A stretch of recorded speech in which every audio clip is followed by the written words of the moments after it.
오늘은 아굴의 잠언입니다. 우리가 솔로몬의 잠언 여러 가지들을 살펴보았는데요, 이 잠언 30장은 표지에 있는 것처럼 아굴의 잠언이라고 되어 있습니다. 어제 본문에서는 이제 아굴에 대해서 좀 이야기가 좀 나가긴 하는데요, 우리가 전체적으로 30장을 살펴보면서 오늘 말씀을 나누기를 원합니다. 이 아굴에 대해서는 학자들 간에 이견이 많습니다. 유대인 주석학자들 같은 경우는 아굴이라는 것은 바로 이 솔로몬의 음력이다, 솔로몬을 은유적으로 표현한 것이다 라고 말하죠. 그러니까 이것은 솔로몬이 지은 것이다 라고 유대인 주석학자들은 이야기합니다. 그런데 오늘 본문을 읽지 않았지만 30절 상반절의 좀 내용을 보면, 나는 지혜를 배우지 못했고 또 거룩하신 자를 아는 지식이 없다, 이런 표현들을 합니다. 그러므로 우리가 이것을 솔로몬으로 보기에는 좀 무리가 있지 않나 생각이 들고요, 또 다른 학자들의 견해로는 이 아굴은 마사 지역, 즉 아라비아에 있는 지역인데요, 이스마엘의 후예로서 아라비아인일 것이다 라고 추정을 하는 것도 있습니다.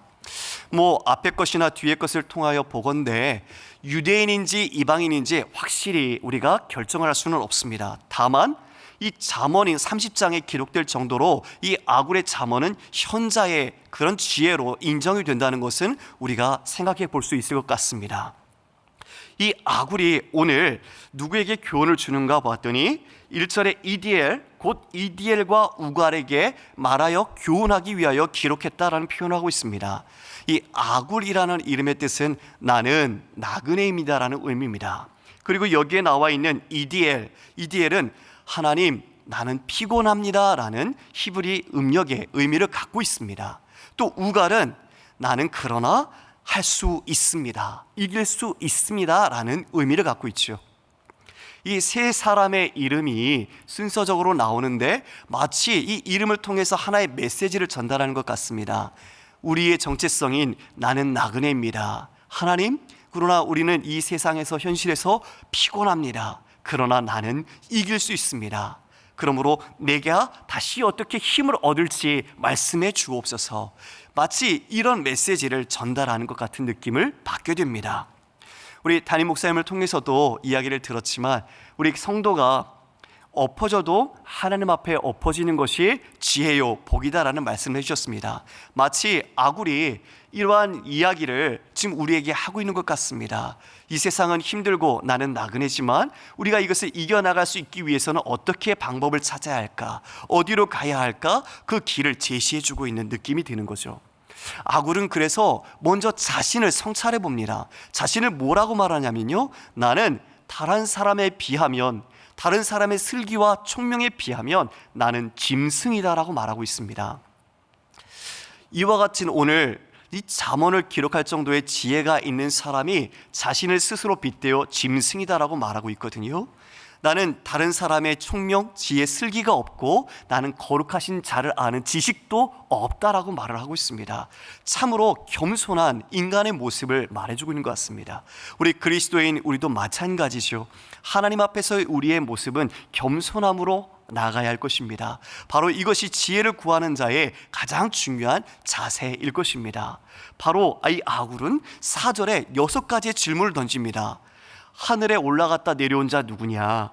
그리고 바람을 이 장중에 모은 자가 누구냐? 그리고 물을 옷에 싼 자가 누구냐? 땅의 모든 끝을 정한 사람이 누구냐? 그리고 더 나아가서 그의 이름이 무엇인지, 그리고 그의 아들의 이름이 무엇인지 아느냐라고 우리에게 반문하듯 질문을 던지고 있습니다. 이것이 하나님께서 아굴에게 준 질문인지 아굴이 우리에게 준 질문인지는 알 수 없지만, 이 6개의 질문 앞에 우리의 답은 우리는 알 수 없습니다. 우리는 할 수 없습니다. 우리는 무능합니다. 우리는 지혜가 없습니다 라는 답을 공히 드릴 수 있을 것입니다. 이와 같이 아굴은 자신이 겸손하고 자신이 어떠한 존재인지를 아는 것을 기초로 하나님, 그 지혜자이신 하나님에 대해서 이야기를 전해주고 있습니다. 바로 그분이 누구인지, 또 그분이 어떤 사람인지 바로 이어서 그 사람의 하나님에 대한 신뢰를, 그 하나님의 말씀을 온전히 믿는 것으로 표현해주고 있는데요, 5절을 함께 같이 읽어볼까요? 5절 말씀을 함께 읽겠습니다. 시작. 하나님의 말씀은 다 순전하여 하나님은 그를 의지하는 자의 방패시니라. 아멘. 하나님의 말씀을 이야기합니다. 이 지혜자로서 잠언을 기록한 아굴이 하나님의 말씀은 다 순전하다. 이 순전하다는 말은 완전하다라는 의미죠. 마치 용광로에서 그 불순물과 찌꺼기를 다 제거해서 순도 100%를 얻은 것처럼 하나님의 말씀은 신뢰할 수 있고 하나님의 말씀은 정확하고 무오하다라는 것을 이야기해 주고 있습니다. 하나님의 말씀은 완전하다는 것을 신뢰하며 이와 같이 자신이 고백하고 있는 것이죠. 그러므로 그 하나님을 의지하는 자는 하나님께서 방패가 되어 주신다라고 이야기하고 있습니다. 이어서 이렇게 전개하고 있네요. 이디엘과 우갈에게 이와 같이 첫 번째로 권면합니다. 6절에 너는 그의 말씀에 더하지 말라. 완전하신 하나님의 말씀, 지혜의 완전한 말씀, 정확하고 무오한 하나님의 말씀에 그 어떤 것도 더하지 말라라고 첫 번째로 강력하게 명령하고 있습니다. 여러분, 우리는 이 더하다, 하나님의 말씀에 더한다라는 것을 우리가 생각할 때 떠오르는 것이 있죠. 아신 것처럼 창세기에 이 뱀이 아담과 하와를 유혹했던 그 장면입니다. 하나님의 말씀을 왜곡했지요. 정말로 이 동산에 있는 모든 나무의 열매를 먹지 말라더냐? 너희가 그것을 먹는다고 결코 죽지 아니하리라. 이처럼 하나님의 말씀을 틀어 왜곡시키고 더하여서 이 모든 것을 시험하고 우리를 유혹하여 하나님으로부터 벗어나 악에 빠지게 하는 것입니다. 이러한 악을 너희가 행하지 말라. 이와 같이 너를 책망하시겠고 너는 거짓말하는 자가 될까 두렵다라고 지금 이디엘과 우갈에게 첫 번째로 강력하게 명령하며 권고하고 있습니다. 그는 이 하나님, 온전하시고 완전하신 하나님과 그의 말씀, 그것을 압니다. 그래서 그 하나님과의 관계를 어떻게 잘 유지해 갈까, 그것을 고민하며 두 가지를 간구합니다. 이것이 바로 우리의 신앙생활이겠죠. 이 아굴이 두 가지를 강조하고 하나님께 간구하는 것은 첫 번째가 헛된 것과 거짓을 내게서 물리쳐 달라는 것입니다. 헛된 것과 거짓을 내게서 물리쳐 달라는 것입니다. 왜요? 이 거짓으로 말미암아 우리가 악에 빠지고 시험에 걸리고 다른 사람을 넘어뜨리게 되고 자신 또한 하나님부터 벗어나 하나님과 유리된 삶을 살게 되기 때문입니다. 우리는 이 거짓말이 인류에게 있어서 얼마나 악을 낳았고 하나님과 우리의 사이를 내오는지를 알고 있습니다. 바로 이러한 헛된 영광과 이러한 거짓을 내게서 물리쳐 주옵소서. 그리고 두 번째로 간구하는 것은 물질과 관련된 것입니다. 나로 부요하게도 마옵시고 나로 가난하게도 말게 해주옵소서. 즉 필요한 양식으로만 내게 주시옵소서라고 얘기합니다. 마치 우리가 일용할 양식을 구하는 우리의 기도처럼 이 지금 아굴은 부하게도 마옵시고 가난하게도 마옵소서. 내가 부하여 하나님을 모른다, 여호와가 누구냐 할까 하무요, 내가 너무나 궁핍하여 내가 도둑질함으로 그 여호와의 이름을 욕되게 할까 두렵다는 것입니다.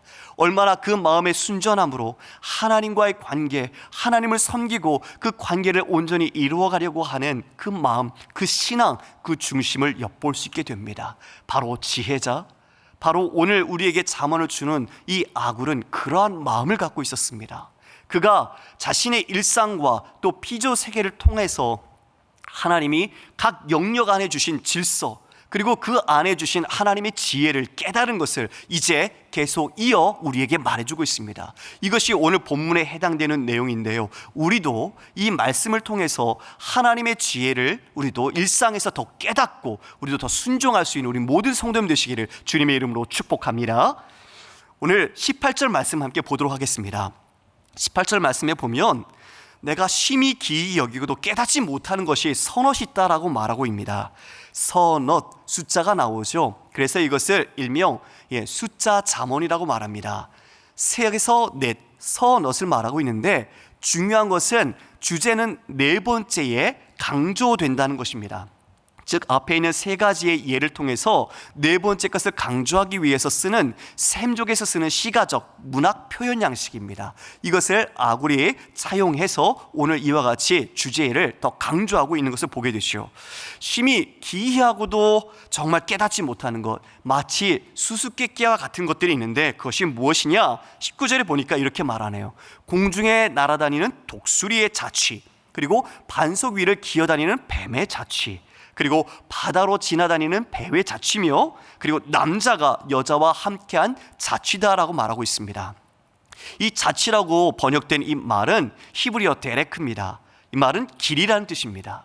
그렇죠. 독수리가 하늘을 납니다. 하지만 그 날아간 모든 길은 자취가 남지 않습니다. 그 길을 우리가 정확히 다시 뒤집어 알 수가 없습니다. 마찬가지로 지금 뱀이 기어간 바위의 자취도 마찬가지겠죠.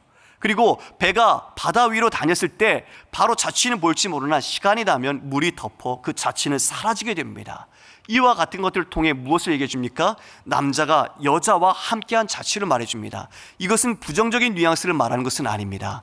하나님께서 남자와 여자를 만드시고 한 몸을 이루어 가정을 이루게 하셨던 그 경탄스럽고 신비스러운 그 연합, 한 몸을 이룬 연합을 우리는 볼 수 있죠. 이것이 신비스럽다는 거죠. 이 자취를 우리는 알 수 없다는 것을 얘기해 줍니다. 우리가 가정을 이루었습니다. 남편과 아내가 정말 결혼해서 우리가 한 가정, 한 몸을 이루어 살아가고 있습니다. 이 모든 것은 하나님의 지혜와 하나님의 은혜 가운데 이루어진 것인데, 이러한 하나님이 주신 소중한 것들을 무엇과 지금 비교하며 교훈하고 있는가? 20절에 바로 음녀의 자취를 이야기하며 우리에게 어떻게 살아야 할 것인지를 말해주고 있는 거죠. 남자와 여자가 이와 같이 신비스러운, 그리고 하나님 안에서의 아름다운 연합을 이룬 그 자취, 그것과 비교하여 이 음녀의 자취 또한 남지 않는데, 이 음녀는 어떤 자인가 보았더니 이렇게 말을 합니다. 그가 먹고 그의 입을 씻음같이 말하기를 내가 악을 행하지 아니하였다 하니라. 음녀는 어떤 사람입니까? 예, 성적인 탐닉에 빠져서 많은 사람들과 음란함을 즐기는 그런 여자입니다. 그런 여자가 지금 여기 먹고 입을 씻는다라는 그런 성적인 관계를 은유적으로 말하고 있는데요, 입을 씻음으로 그 자취를 우리가 알 수 없고 숨기는 것처럼 되지만, 악을 내가 언제 행했느냐라고 말하는 것 같지만 정말 그것이 하나님 앞에 숨길 수 있겠는가? 우리는 생각해 보아야 할 것입니다. 우리는 감출 수 있고 남에게 들키지 않으면 된다라고 생각할지 모릅니다. 음녀가 그런 생각이겠죠. 음녀의 자취는 남지 않겠지만 하나님 앞에서 숨길 수 있는 것은 아무것도 없습니다. 우리의 마음을 감찰하시는 하나님께서 이와 같이 우리의 남자와 여자와 함께한 자취와 또 그 음녀의 자취를 통해서 우리가 어떤 지혜로 살아가야 할 것인지를 교훈해 주고 있는 것입니다. 더 나아가서 21절에는 이와 같이 말하고 있습니다. 세상을 진동시키는 것, 그리고 세상이 견딜 수 없게 하는 것 서너시 있다라고 말합니다. 이것은 무엇이냐면 사회적 무질서를 이야기하는 것을 말해주고 있습니다. 사회 안에 하나님께서 영역 안에 주신 질서가 있는데 이것을 전복시키는 상황을 이야기해주고 있는 거죠. 첫 번째로 어떤 예가 나오냐면 종이 임금된 것입니다. 여러분, 하극상이죠. 종이 주인을 없애고 주인을 무너뜨리고 자신이 그 자리를 차지한 것입니다. 성경적으로 어떻습니까? 뱀의 유혹에서도 마찬가지지만 내가 저것을 먹으면 눈이 밝아지고 하나님같이 될 것이다. 우리가 그러한 교만과 악에 빠졌죠. 하나님이 주신 관계의 질서, 분명한 피조적인 한계를 가지고 하나님이 그 안에 권위와 질서를 부여하셨는데 그것을 내가 모반을 통해 하극상을 범하게 되는 것입니다. 이러면 정치적인 질서는 무너뜨리게 되는 것이죠. 더 나아가 두 번째는 미련한 자가 음식으로 배부른 것을 말합니다. 미련하다는 것은 게으른 자의 동의어입니다. 즉 게으른 자는 자신의 수고와 근면하지 않음으로 해서 먹을 것이 적어야 되겠죠. 그런데 오히려 뭐라고요? 배부르다고 말하고 있습니다. 무엇입니까? 불로소득 같은 거죠. 있어서는 안 될 잘못된 이 경제적인 질서를 무너뜨리는 행동들을 말하고 있는 것입니다. 세 번째는 뭘 말하고 있습니까? 미움을 받는 여자가 시집간 것이라고 말하고 있습니다. 미움이라는 것은 거리낌을 받는다라고 표현하고 있는데요, 지혜로운 여자와 좀 반대가 되지요. 그 사람은 부도덕한 행위를 했음에도 불구하고 그것을 사람들에게서 어떤 교정이나 어떤 징계나 어떤 수정을 받지 않고 용납함을 받고 그대로 간 것입니다. 그러므로 그는 자신의 행위를 계속하여 반복하게 되겠죠. 시집을 갔지만 어떻게 되겠습니까? 결혼 생활에 위기를 갖게 될 것이고 가정은 어려움과 파탄을 겪게 될 소지가 너무 높다는 것을 이야기해 주고 있습니다. 마지막으로는 여종이 주모를 이룬 것이다. 이것은 우리 하갈에 의해서 우리가 살펴볼 수 있을 것 같습니다. 하갈이 이스마엘을 낳은 뒤에 자신의 주인이었던 사라를 어떻게 했죠? 업신여겼죠. 마찬가지로 이와 같이 자신의 지위와 위치, 질서를 벗어나서 이를 전복시키는 무질서의 야기함, 이것을 지금 이 아굴이 이 사회 속에서 보고 우리가 어떻게 해야 할 것인지 반면교사로 지혜를 가지도록 말하고 있는 것입니다. 더 나아가 24절에는 이제 아주 작은 것들로 우리에게 교훈하고 있는데요, 땅에 작고도 가장 지혜로운 넷이 있다라고 말합니다. 첫 번째 나오는 게 힘이 없는 개미를 말하고 있습니다. 개미, 정말 힘이 없죠. 그냥 손가락으로 눌러도 죽고 마는 아주 작은 곤충입니다. 그러나 그 개미는 여름에 먹을 것을 미리 준비하는 근면함과 성실함의 지혜가 있습니다. 미리 대비하는 지혜가 있다는 것이죠. 그 작은 미물임에도 불구하고 하나님께서 그와 같은 지혜를 이 개미 안에 주셨다는 것을 이야기해 주고 있습니다. 더 나아가 26절에는 약한 종류로 우리 집을 바위 사이에 짓는 사반을 말하고 있습니다. 바위 너구리라고 말하고 있는데요, 이 바위 너구리는 겁이 많습니다. 그래서 자기를 위협하는 짐승이 나타나면 바로 바위 사이에 숨습니다. 그러니까 자신의 안전을 정말 위협하는 것부터 안전하게 하기 위해서 집을 바위 사이에 짓는 지혜를 갖고 있다는 것이죠. 이렇게 약한 동물이지만 자기가 살아갈 수 있는 지혜가 이 안에 있더라는 것입니다. 그리고 임금이 없지만 다 떼를 대어 다니는 우리 메뚜기, 그 메뚜기는 왕이 없습니다. 그런데 어떻게 하죠? 되게 조직적이고 체계적으로 활동하고 이동하고 움직입니다. 일사불란하게 움직이는 모습을 이 메뚜기 떼에서 볼 수 있는 거죠. 이와 같은 지혜가 메뚜기에도 있더라. 그리고 또 나아가선 이제 도마뱀을 이야기하는데요, 손에 잡힐만 한데 그 도마뱀이 지금 어디 있느냐? 왕궁에 있다는 것입니다. 도마뱀은 담대하고 겁이 없습니다. 그러니까 그냥 다니는 거죠. 그래서 사람 손에 잡힐만 한데도 어딜 드나들어요? 왕궁을 드나드는 겁니다. 이와 같이 네 가지의 작고도 연약하고 힘이 없고 두려워하는 미물을 통해서 우리가 보니 하나님의 지혜가 이 안에도 있구나라는 것을 이야기하고 있습니다. 마지막으로 나타내고 있는 것은요, 당당하게 다니고 있는 선옷을 얘기해 주고 있는데, 이것 중에 첫 번째가 바로 동물의 왕 사자, 그리고 두 번째가 사냥개입니다. 이 사냥개는 수탉으로도 다른 번역서에는 되어 있는데, 왜냐하면 암탉들 앞에서 아주 뽐을 내면서 걸어가기 때문에 그렇게 기록되었다고 말하고 있습니다. 수렴소는 이 사자와 음유를 맞추기 위한 단어로 기용이 되었습니다. 라이시라는 게 사자인데요, 이 수렴소는 타이시라는 단어입니다. 그래서 음유를 맞추어 이곳에 사용이 되었고, 마지막으로 나오는 것은 그 당할 수 없는 왕, 마지막에 가장 중요한 것이 나온다고 그랬지요. 이 당할 수 없는 왕은 정말 그 모든 찬양을 받으면서 마치 그 앞에 행진하고 있는 당당한 왕의 모습입니다. 즉 사자같이 용맹함이 있고 두려움이 없고 또 사냥개처럼 용맹하고 또 리더십이 있는 이러한 모습으로서의 왕이 우리에게 요구되어지고 그런 왕이 되어야 된다고 이야기를 하고 있는 것이죠. 사랑하는 여러분, 좀 약간 길게 좀 설명을 드리는데요, 32절과 33절의 마지막에는 이제 교만하지 말고 그리고 악을 행하지 말라고 이야기합니다. 자, 말씀을 좀 정리하겠습니다. 예수님께서도 이와 같이 자연 세계를 보시면서 우리에게 교훈하신 게 있습니다. 무엇이죠? 저 공중나는 새를 봐라, 저 드레핀 백합화를 봐라라고 말합니다. 저는 심지도 않고 거두지도 않고 모으지도 않는다. 저 드레핀 백합화를 봐라, 길쌈도 쓰고도 하지 않는다. 그런데 누가 기르냐? 천부, 바로 하늘에 계신 우리 아버지, 하늘의 아버지께서 우리를 기른다. 너희들은 이것들보다 귀하지 아니하냐라고 말하고 있습니다. 우리가 가지고 있는 말씀, 오늘 아굴이 겸손함과 하나님의 말씀을 신뢰함으로 이 모든 피조 세계와 동물 곤충을 통해서 본 하나님의 지혜를 깨달아 우리에게 전하고 있는데요, 우리는 어떤 존재입니까? 우리도 하나님의 자녀로서 하나님의 말씀을 가지고 살고 있습니다. 우리에게 주어진 일상이라는 현실 속에 하나님께서 심어놓으신 그 말씀을 통한 지혜를 깨달아서 우리가 하나님 앞에 더 가까이 나가는 우리 모두가 되었으면 좋겠습니다. 하나님께서 이와 같이 예수님을 통해 말씀하셨죠. 너희는 먼저 그의 나라와 그의 의를 구하라. 그리하면 이 모든 것을 너에게 더하시리라. 하나님을 현실로 삼는 것이 무엇이겠습니까? 하나님의 나라와 그 의를 구하는 것입니다. 바로 하나님의 말씀을 가지고 하나님의 말씀의 이 통치와 실현이 우리에게 이루어지며 하나님과의 관계를 더 신실하고 진실하게 이루어가는 것.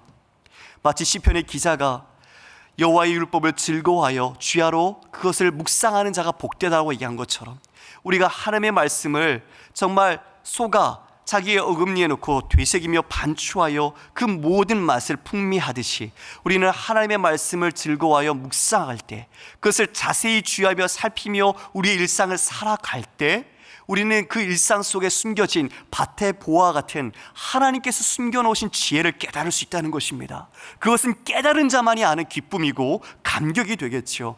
오늘 아굴이 이와 같이 우리에게 전하는 이 지혜처럼 우리 모든 3일의 성도 한 분 한 분이 그 모든 삶 속에 만나는 관계와 우리의 모든 주어진 일상의 일 속에서 하나님 주신 질서를 따라 그 안에 숨겨진 지혜와 하나님이 우리를 사랑하는 그 마음을 깨달아 하나님과 함께 동행하며 정말 하나님을 우리의 현실로 살아내는 믿음의 성도, 그리스도인의 제자가 되시길 주님의 이름으로 축원합니다. 아멘. 우리 함께 기도하겠습니다. 하나님, 정말 우리에게 말씀을 주셨습니다. 가장 지혜의 말씀이시죠. 생명의 말씀입니다. 우리가 그 말씀을 우리가 어떻게 묵상하며 그 말씀을 살아내고 있습니까? 여러분, 그 말씀을 다시 한번 내 자신의 겸손함 속에서 하나님께 나아가는 귀한 은혜, 지혜의 말씀으로 삼으십시오. 그 말씀을 붙잡고 그 말씀에 붙잡혀 살아가는 우리가 되게 해 주옵소서. 그리고 우리 일상 속에 숨겨진 하나님의 말씀으로 삶으로 하나님의 지혜를 더 발견하는 그런 은혜를 우리에게 주옵소서. 또 우리에게 각자에게 주어진 기도의 제목을 가지고 기도하며 나가도록 하겠습니다. 사랑하는 하나님, 감사합니다. 오늘도 하나님의 말씀을 나누며 우리의 인생과 우리의 삶을 하나님 앞에서 어떻게 살아야 할 것인지 다시 한번 마음에 새겨봅니다.